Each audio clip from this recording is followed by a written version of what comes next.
Hi there, I'm Cher Johnston. Welcome to my happy place. In today's video, I want to do a quick video today to show you how I put together my pages for my favorite things book. Someone asked me in one of the comments, and I said, I thought, well, I have to look and see, and I really didn't explain it very well. So before I get into that, I want to talk about ironing and starch. Because if you look at my pieces, this is something that I did, I starch everything. So even though it's not uh, stiff starched, it's starched, which keeps like this here. This is stiff starched. It's really heavily starched. It keeps, I just like it. So if you don't have any starch, this is one of the best starches to use. This is, I don't know where you get it. I don't buy it anymore because it's kind of expensive.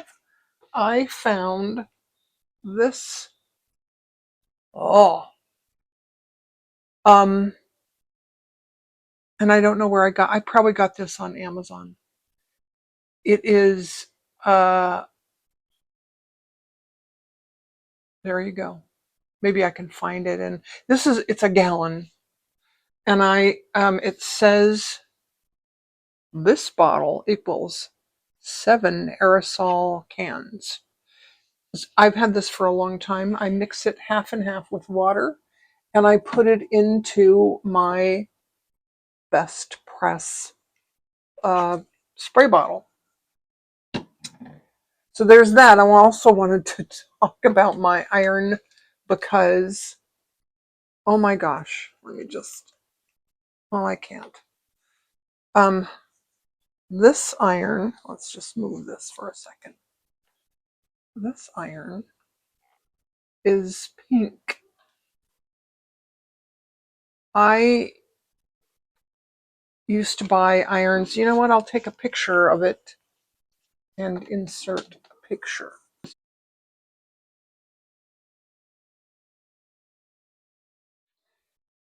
It's a Tula pink iron. I don't know if they did it for her but that's where I saw it. I used to buy irons.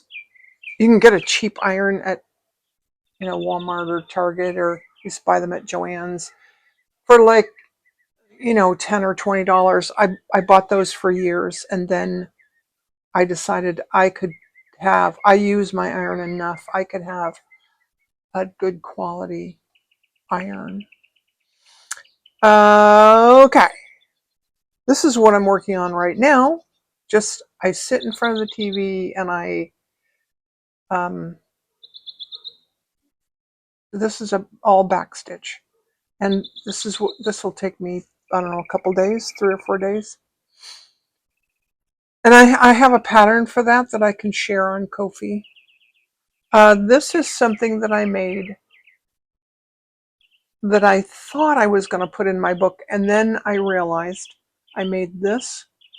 Can you tell I like pink? I love pink. And then this one is rather childish, but keeps me young to be childish and immature. So I did those too, and then realized that I wanted my book to be a little more, at least I wanted the pages to be a little more calm.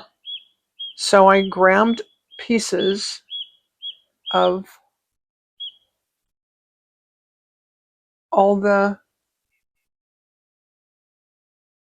off-white and tan and, all that. So that's what I have here is some off-white, tan, let me see. Some of these are not ironed yet. This is the batch that I grabbed that I was working from. This is a kitchen towel that I used when I was doing watercolor. That's something I think I want to put into the, and I love giraffes. I might put this into a page. But anyways, this is what I'm working on right now. I just take 2 pieces of fabric, and let me just show you this. These are my sitting by the couch scissors. If you cut a little bit and then tear that, then you have straight edges. Not very straight right at the edge. There's about 1/4 of an inch there or so, but that's going to be in the seam. So that's the first thing that I do is I take pieces like this piece right here. I'm going to take this piece and I'm going to make a cut there, and then I'm going to tear that so that I have a square rectangle piece. And then I take that and sew it to something else. So then when I have a bunch of those,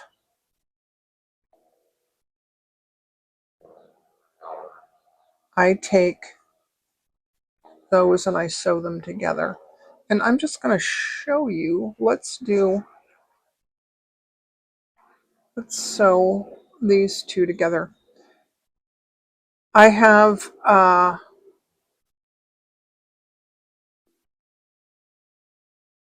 was using this thread here. This is Vineyard Silk Classic. It's a silk thread. I had tons of it. So I was using it up on this, and I'm running out. So, which is why these seams are not sewn down along the edges yet, because I haven't decided what I'm going to do on that. So I have here some,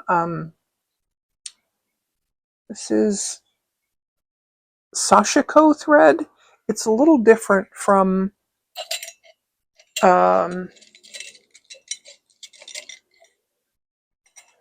DMC floss. It's more, what do I want to say? It's softer, right? And I have just a long needle.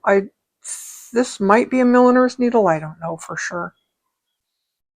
And so I'm going to go about 1/4 of an inch from the edge, and I'm going to just do some running stitch. And sometimes I use this. This is my palm thimble.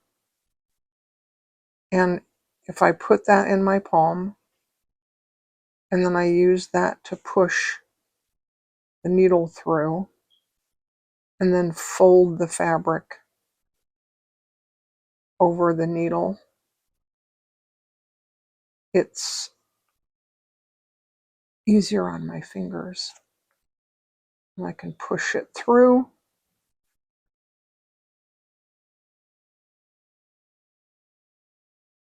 And then pull through that.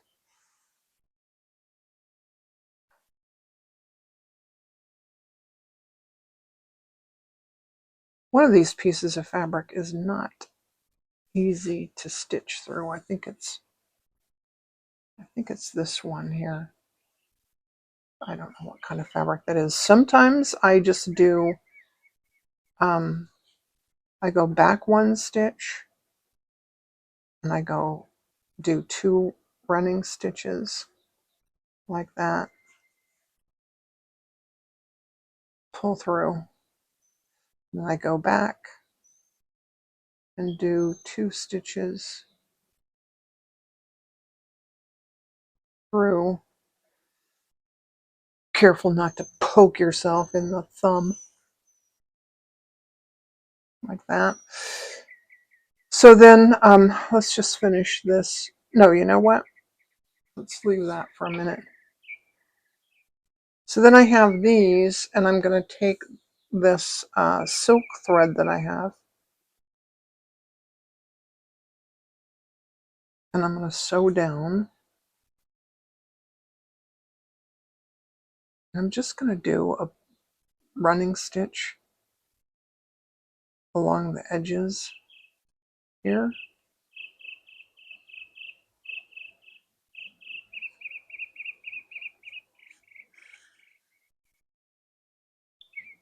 And I don't know, this just, it flattens it out, so that you can have nice flat fabric without starch. I did starch these just because, I don't know, because they were sitting and getting a little bit wrinkled. Now, you don't have to iron or starch, but if you look at your fabric, if you look at your work and you're comparing it to mine and you're saying, why does mine not look as flat? Why is mine kind of wrinkly and it's not flat like hers? That's why. Because I'm kind of, I don't know, I think it might be kind of weird, but my mother taught me to sew when I was, my dad would say knee high to a grasshopper. I was about 5 years old when my mom taught me to sew. And before she would teach me to sew, she taught me to iron, because we ironed everything. Uh, there was an ironing board set up in the kitchen along with the sewing machine, and we would sew a seam and then press it open and sew another seam and press it open.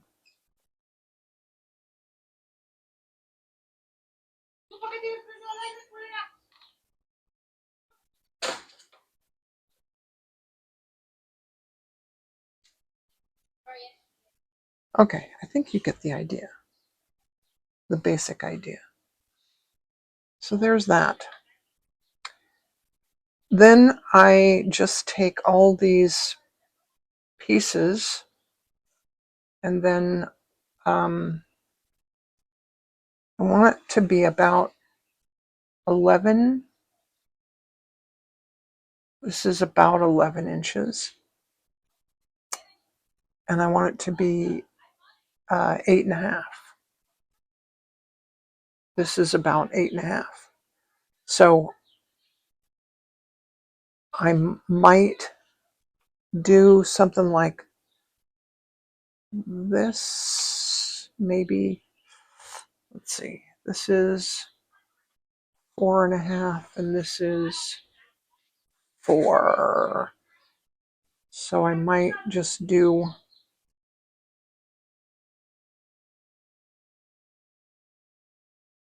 sew that there, and then I can sew this onto there, or maybe I can sew that on there. That would need another piece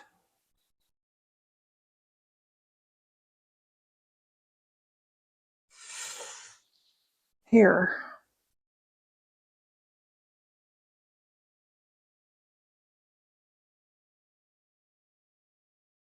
And then I could sew those together. But anyway, you get the idea, I hope. I hope. Then what I did, I get my inspiration a lot from junk journals. I love to watch junk journal videos. I don't like paper that much, so I make junk journals with fabric with yeah. So what I did, this is a tab. You can't see the tab. Yeah, you can. There's the two tabs there. So basically I just took three pieces of fabric, here and here and here. You can kind of see them. And then here, there's two. So if I'm going to add another piece, I might take something like this and attach it again with running stitch here.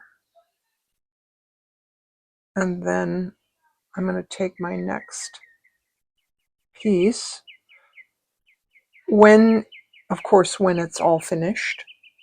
Let's say this is my finished piece.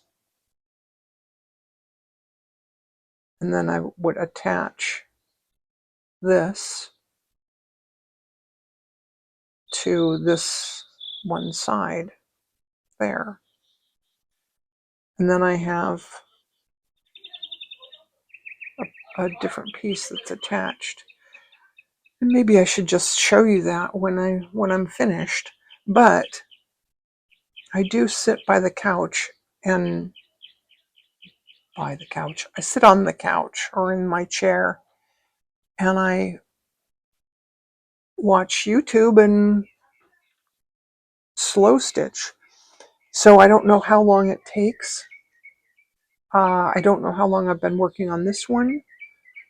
I sort of stopped because I was working on this other thing here that I think I'm going to put in my book. And do you hear the birds outside? Isn't it? It's such a beautiful day here today. Anyway, I digress. So I'm going to work on that. And then, yeah, that's my video for today. Thanks for hanging out with me today. I'll talk to you soon. Bye.